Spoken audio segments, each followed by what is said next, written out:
I've been here on the ground, right at the border with Somalia, and there is a crisis going on there. There is a drought. Talking to a woman today living in a village, a Kenyan Somali woman. I say Kenyan Somali because some the Kenyan people right on the east of Kenya, they speak Somali, so it's Kenyan Somali. And she said she hadn't seen rain for 5 years. In the UK we see it all the time. It'd be nice if it all evened out, but it doesn't, unfortunately. So this crisis is going on. I've seen severely malnourished kids in the hospital here in Dadaab, which is 80 miles from the border.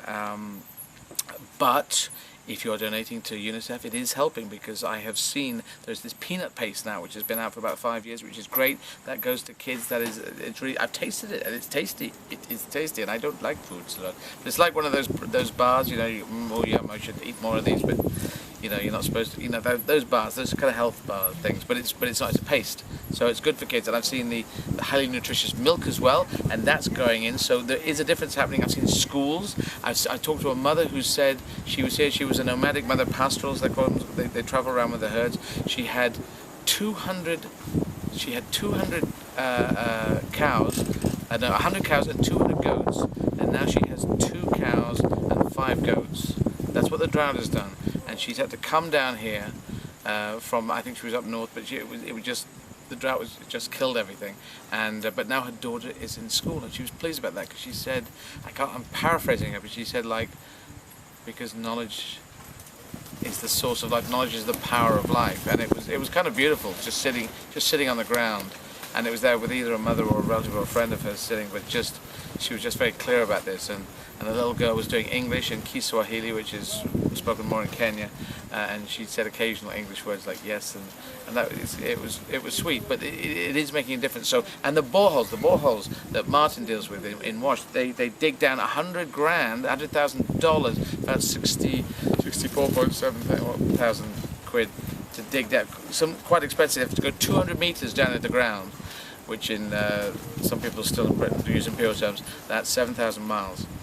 Okay, there it is. It's about meters for yards. An easy one, so it's about 200 meters. But it's a long way down, and they have to drill down, and sometimes it doesn't work because there's cracks in the ground, so they have to start a new hole. But anyway, they're getting that water out, and then it goes into tanks, and there's a tank right over here. You can't really see it because of the lights, but there's a hole down there. Can you? Well, just take it from me. It's here. It's here. Right here, they drill down, they get the water up, they pump it out, they put it into a big thing, and then gravity can pump it around.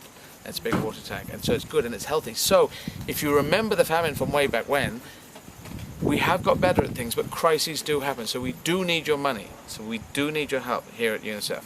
So please donate if you can. I know times are tough, but it's a $5, and if you can do this, that would be great. So you can donate online here on this piece of film that's coming to you, and there will be a place, and you will click on a link, or you can text. What's the number? Famine to 70099. Text famine to 70099, and is it uppercase or lowercase, or doesn't matter? It doesn't. Go for uppercase. Go for uppercase. This is the one I always tell you. You got to just either, it should make it not mattery, but do uppercase. And you'll know actually, because it'll come back. Thank you for your $5, and if it doesn't come back, then do it lowercase. Thank you for, and then do it higgledy piggledy. But famine, F-A-M-I-N-E, if you're not good at spelling, because I'm dyslexic, not great. And I would spell famine should be spelled F-A-M. Oh, actually, that's not a good place to do comedy on, is it? No. Good. Thank you, children. So there we go. Goodbye from East Africa here.